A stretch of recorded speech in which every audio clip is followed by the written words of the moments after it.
every second counts. Oh, the drama, just over 2 minutes left. And today, we're ready for some action. If anyone gets a victory here, it'll be one to savor. The time is right 1 minute left on the clock. to step into the spotlight. Timeout call this time. It's showtime for champions. 5 seconds left though. Still a chance if they can lay it off. It's showtime for the EHF Final 4. A very warm welcome back to Lanxess Arena Cologne for our fan TV show. We are live, and if I say we, I mean myself and the one and only Dominic Klein sitting right next to me. We've just seen two great semi-finals. Let's go back to the one that just happened, Barca versus Nantes. How did you see that? It was a really great match.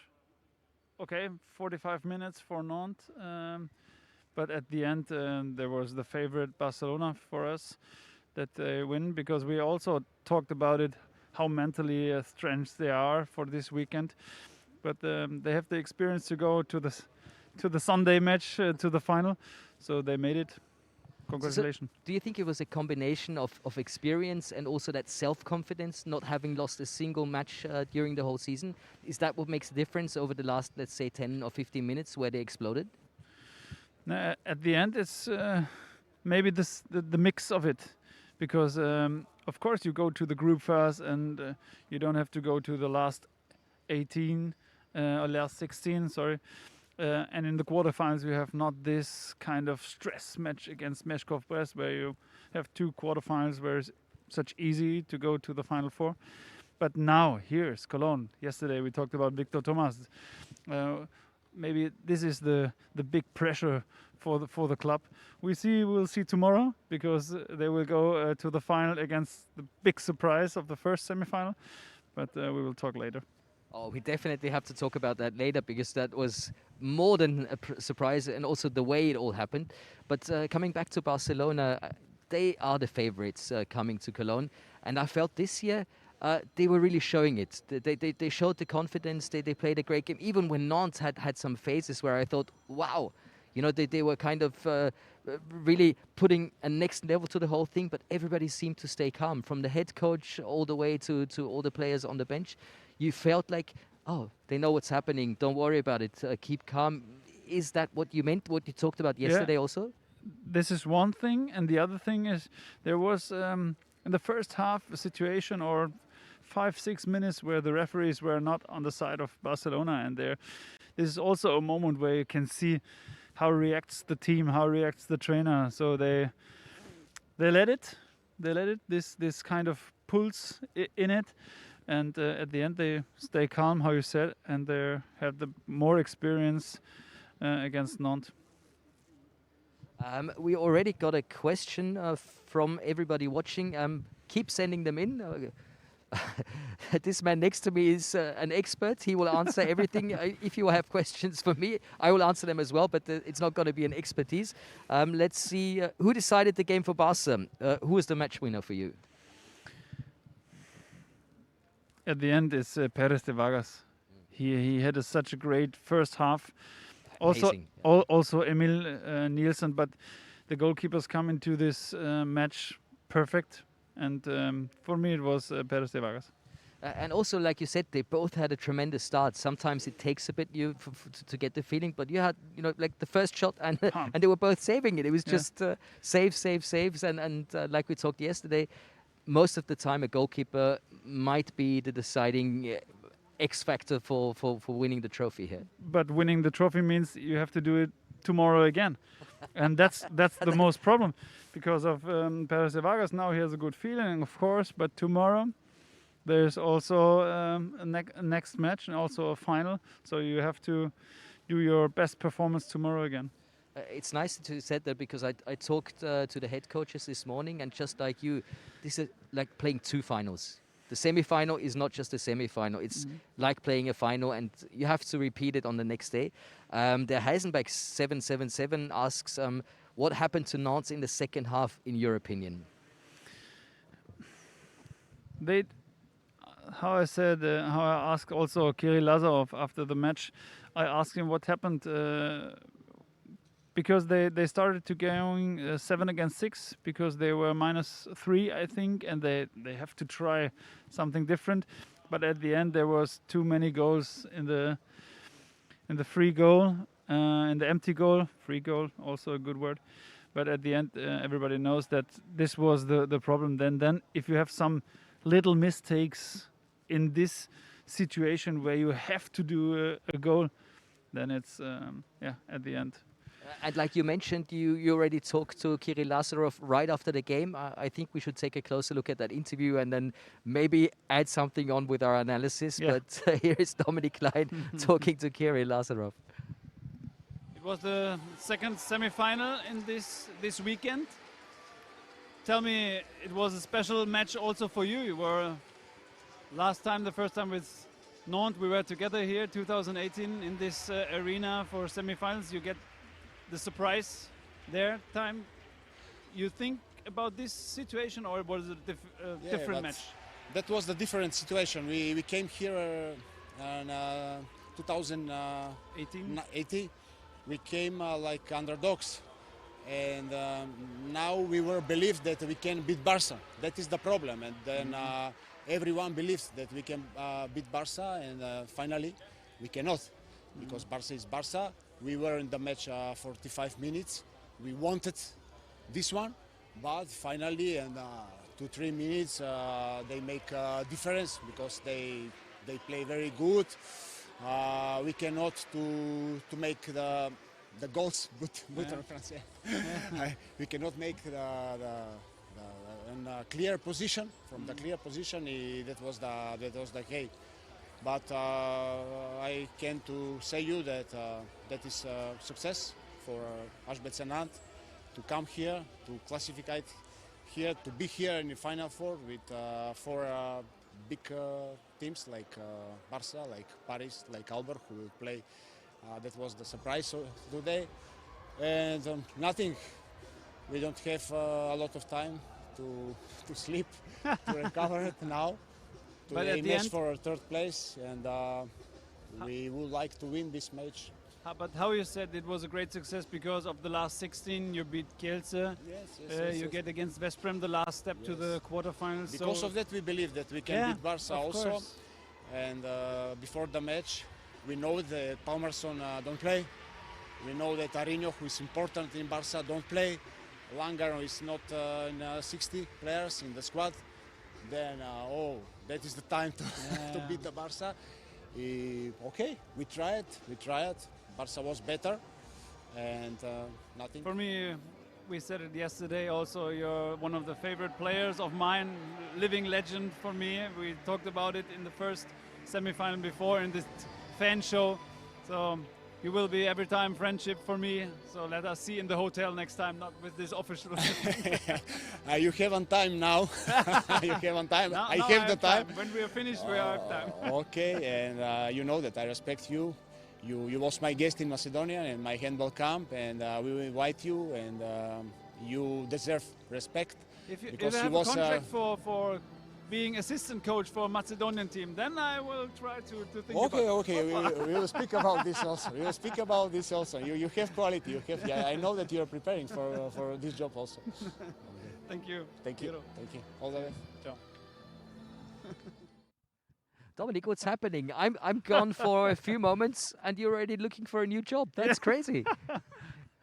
If we can handle it, that I can go to Macedonia, but it's a national team, so I have time for you also. Oh, that's great. That's great to hear. But I thought Kiri was in a great mood, even though they lost. But he was very down to earth and saying, "Okay, we had our chances. We believed in our chances. But you just have to say Barcelona was too strong." And I think that perfectly puts it to the ground. Yeah, it's like this. And also he said something else, that he was trying to help also like a coach. It is a special situation also for him when he is the most experienced players in this team. He won every title, and then he wants to explain also the players, the young players, and maybe he lost some energy at this moment, but at the end, you look, he's smiling. He knows he's with Just this a age. great sportsman, Yes, if you of ask me. course, it is. A great rocket, somebody that really impressed me was Dika Mem today. How did you find his game today? Did you think he was all right? Did you think he was good? Did you think he was awesome? He's one of these players who you can trust him all the time. You put him on the field and you know what you get. And I think he worked for it all the time. And that's also, he said in the interview, that for everybody it seems it's easy. It's FC Barcelona, we win every match, but it's so hard work. I know it by myself because when I was playing in THW Kiel, it's the same. Yeah, if you won a title, next day it's finished. It's over. You have to do it one more time. And very often, if you make it look easy, it means there's a lot of work behind it. I really enjoyed you grabbing Dika Mem right after the match, and we're going to take a look at that interview right now. Cool. So first of all, félicitations. Merci, merci, merci. Maintenant on parlait en anglais. Ok, pas de C'est problème. mieux. You were the favorite. Was it in before the match also like this? No, I mean, no, yeah. I think everybody say we are the favorite of this competition, but I think also we know that the favorite doesn't win every time. So we're really happy for the victory today. Yesterday we talked with Lukas Indrich about this situation, what is so special also for Barcelona, the last years to being here, going to the Sunday match. And then it was, the mentality. For me as a person, when I watched Barcelona, you have not this KO, not this stress matches during the league. You were the first in the group, and then against Meshkov Brest. Yeah. Is this a theme? You speak about it with the team, or how you solve this mental I thing? think we just work at it every day. Barcelona don't win the Champions League since 5 or 6 years. And I think this year we play really great, and so we work out every day, and I think that's why sometimes the people can say, yeah, it looks easy, but I can tell you that it's not easy. Not today, it's a really great team. We could lose this match, but I think when we were tied, we never be scared, and so that's the key for the game. You as a French player was maybe also a special one to play it two times in the group and then against non-team. How was it for you? It was really a nice feeling. Like I said every time, I really enjoy to play against a French team.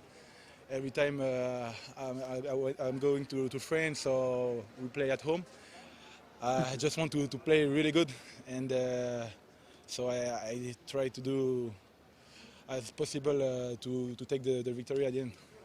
Tomorrow it will be Aalborg because there was the first surprise in this first semi-final. Why everybody have so much problems with this team? What do you think? Like I said before, I think Aalborg play a little bit like us. They like to play like fast. They run a lot also, and I think for me I think it's a new part of the handball. Every team try to play fast. But we've been playing like this since 2 years, and Aalborg also. So it don't surprise me the victory of Aalborg. I thought Paris will win this game, but Aalborg is a really good team. They have a good defense with a good goalkeeper.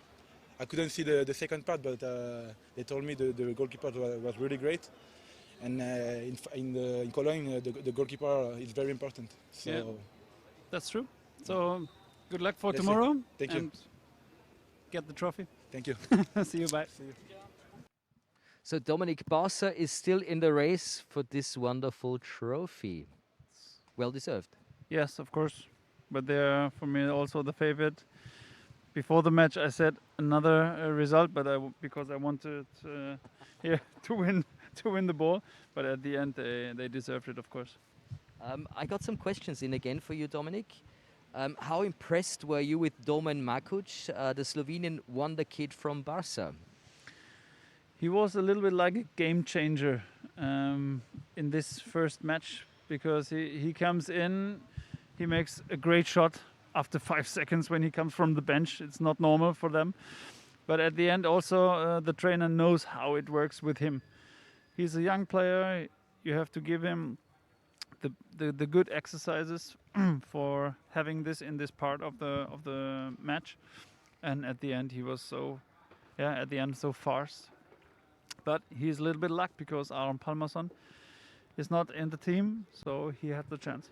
That's great that you're mentioning Aron Palmason, because my next question that I have is, in your opinion, how did Barca compensate the absence of Palmason today? Yeah, that's what I said now before the match, before this question, that there are other players also in this academy of Barcelona. For example, when I saw this Slovenian player, also Juri Knorr, the German national player, young player, was in the Barca academy, and he's the same age.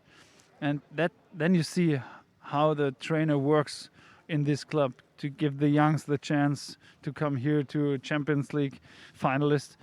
And so it's great opportunity to go. That's fantastic to see, especially not being any club, but maybe at the moment the strongest club in the world. And you see youngsters slowly starting to progress and to grow into it. So it's going to be very interesting to see them compete tomorrow. And of course their opponents, they are a bit of a surprise. They are the underdogs. They've been here for the first time. How did you see that first semi-final? That was crazy. Really, PSG against Aalborg was one of the matches what we ever said here in Cologne. There's a big surprise for this Cologne. And maybe we have to talk about it because that was a special situation. If you go a run from 5 goals for Aalborg, they go to the draw in the middle of the second half, and then they believe in it, and they deserve it also. Yeah, but to be honest, I still don't quite understand. Paris went into half-time with the 2 goals lead. They started perfectly into the second half, advancing to a 4-goal lead, 5-goal lead. And for me, like for 45 minutes, I thought, okay, Aalborg is playing well, but I didn't see a real chance. And honestly, I didn't believe in the real chance. And then suddenly, bam, it all turned around. And then you felt like, oh, wow, now they are the ones that are believing in victory. And you could feel like Paris kind of thinking, oh, there's a curse or something here, because every time we play here, we seem to lose matches that we should actually win. After the first half, both goalkeepers were not that really good, but for me, the goalkeeper from PSG was in the match. And when I saw after the match that they changed goalkeepers to Vincent Gérard, I said, why he changed him? Did he want to make tactic for 2 days to do everyone in the match, everyone in this tournament? But that was just a feeling. And in the second half, we saw what happened when you don't get this mentality, and everyone have to be in the match. Also, we talked about with Luke Steins as a playmaker. They have 2 different tactics in attack. And they changed. For me, it was this PSG has so much opportunities, and that's why maybe that was the wrong match plan to change all the time. Because on the other side, Aalborg, they stay calm. They have their 7 against 6. They have their match plan, and there was a little bit more clear. I don't know how it feels, but at the end, it was my opinion, my feeling. Actually, I really like the explanation of saying you have too many options, because I didn't think of that at all before. But now that you said it, it kind of, yes, that's what it felt like. Because you take a look at the players sitting on the bench, you see the decision with the change of goalkeepers. Of course, both are world-class goalkeepers, no doubt about that. But I didn't really understand. And maybe if you have too many options, it's like going to a restaurant for me. It's like, oh my God, I will never be able to decide. But if I have like only 2 or 3 where I say, oh yes, that's what I like, maybe it was a bit like this, yes. Yeah. Pizza margarita is every time good, so that's why. Of course, there was one player for Aalborg who scored 9 times. And I think we should take a closer look at this man. Yeah. And we've got a short video. That was a very, very good performance. Mulgard again, back to Clark. Great defence, Paris. The turn by Clark is even better. And Clark gets his third of the game. Like he's on a tightrope past Mats Christiansen. So he doesn't step inside the 6 metre. Puts it away, 4-goal lead. Clark up, Clark again. And the crowd like that one. A little bit of poetry there for you as you all listen. Clark. Clark! Clark! Oh, nice! 5th goal of the game for him. You know, the big occasion can get to him. It's happened a couple of times this season. More on that anon. Clark! Well, he's going to keep them in it. I think Paris might have expected to be further ahead at this stage. Remember, Paris leading by 5 goals at one stage. And Clark unleashes one. A halfway line. Lost the ball. Look at Clark!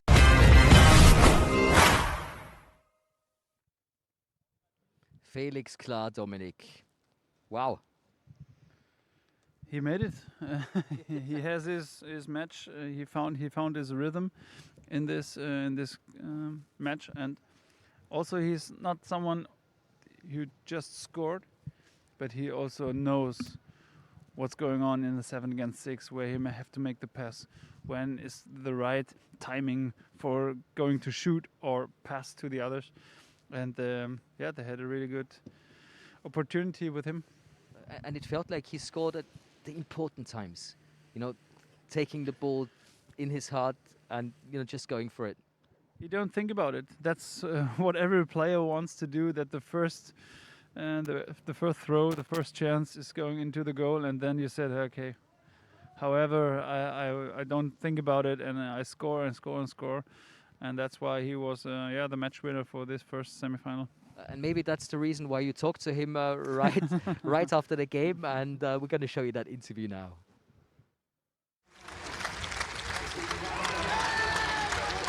Oh shit! If you want to start, we can. Yeah, of course. Yes. Congratulations for that.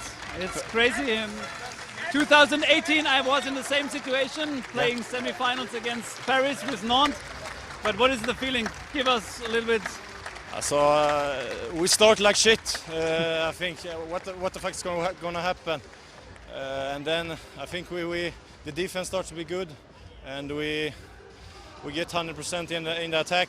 And then in the second half, I think they have 5 goals up, and we're just fighting, and we believe we can do it. I can say it in an analytic way. It was 3-0. Then timeout, then you started with 7 against 6. Is this your strength? Is it your tactic? What is it, the match plan? Yeah, so we always train 7 against 6, and we know if we can't do goals, we play 7 against 6, and today we success. Great opportunity for tomorrow, but do you think you can watch for tomorrow what happened? Yeah, so we're gonna enjoy the evening, and yeah. Of course, we're going to go for the goal tomorrow. Yesterday we talked with Hendrik as the all-star team defender, and he was so calm, he was so quiet, because he knows why is it so difficult to play against you as a team. Also Flensburg, they know it in the quarterfinals, but which match plan is it? Is it the Scandinavian mentality to stay calm, or because it was 5-0 like you said? Yeah. And then, I don't know. Every game, it doesn't matter which team it is. We always believe we can beat the best teams in the world, and yeah, here we are. You were the X factor, in my opinion. So with 8 goals, congratulations. Yeah. Good luck for tomorrow. Thank you very much. Thank you. Bye. You even missed out 1 goal, right? Yeah, I think about it now. But I stopped counting as well. It was just a whoa, wham, bing. It's a crazy match, but I think for the tournament, very interesting to see Aalborg in the final tomorrow. Yes, in the final, and when I saw him and as a good player, and everybody knows that Aron Palmason joined this team next year, then they have so much great players in their team. But for tomorrow, and how we said it before, they are also in the finals of playoffs in their league in Denmark. So imagine what they have, 4-5 matches in 10 days. It's unbelievable for the players, and they take their mentality. They're going like Danish, Scandinavian players, and they rock it. Oh yeah, and what an unbelievable season. I mean, the worst case is a silver medal here at the, at the EHF Final Four, so that's fantastic. I got some more questions in for you.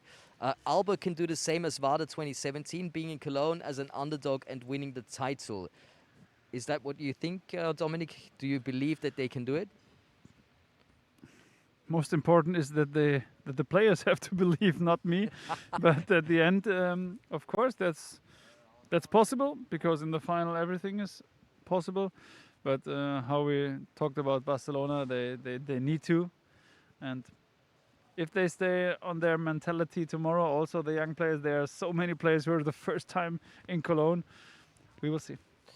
There's another question from Group C11. In my opinion, PSG's coach had a part to blame with the substitutes and the lack of creativity. The same problem PSG have with too many players is seen also with Veszprém, where the rotation of players has not been mastered. Now it's hard to discuss this situation, because every trainer wants to have these opportunities in your team. It needs to the plan, how you speak with the players, how to give them, I need you for 5 minutes, for 2 minutes, for 10 minutes, whatever. But at the end, I remember one Champions League final with THW Kiel, where we need all the bench. We won here 2012 with the guys who come in the final from the bench, and other way around, 2007 we won the Champions League title with just 8 players. So imagine this is handball, this is our team sport. So everything and anything is possible. I've got one more question.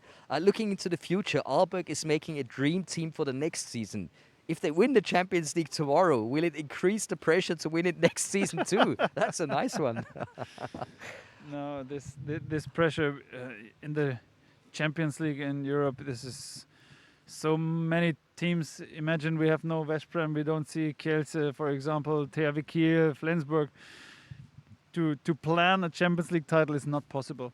That's why they have to enjoy these moments tomorrow, to be in the final, and then everything can happen. And of course, you also talked to the losing team, to PSG. Luc Steins was your interview partner, and let's take a look at that now. It was the first time in this arena. Yes. No spectators, but at the end it was a semi-final. How was it? Yeah, I think a hard semi-final. We knew it before, but yeah, we started the game pretty well, I think. We took directly the advantage. Everybody was in good shape. Everybody was feeling good. And one moment in the second half it turned around, and Aalborg was more clever in attack. They find easy solutions, and I think we didn't wait our chances in attack every time. We took many shoots maybe too quick, and yeah, I think this made the difference, and they were feeling better and better in the end of the match, and yeah, we were feeling more bad in the end, and I think this was a difference in the end of the game. How you said, it was a good start, 3-0, and then they make a timeout and they go in there 7 against 6. Is it the biggest thing from them, the solution? I think you was prepared for this 7 against 6, right? Yes, it's right. We also were prepared for 7 against 6, but I don't know if this was the changement of the match. I think, of course, they took a timeout. They started to play 7 against 6, and they entered the game more easily with the 7 against 6 in first half. But in second half, you also see that they find easy solutions in 6 against 6, and this was hard. We every time get a goal, and we couldn't play our counter attack. Yeah, I understand. en français, oui. Fast break. And yeah, our fast break, and I think this is our weapon. And yeah, if we can't make these easy goals, it's also more hard to find solutions in attack. Of course, it was not after 8 minutes the change of the match, but I think, in my opinion, because I saw your match, you have different, of course, because of you as a playmaker, you have a different style of the others, with Nico, for example. So is it maybe the problem to have 2 different attack systems? Is it because you have to change and think, well, who's next to me? Can be in this final just to decide, okay, we play just this attack?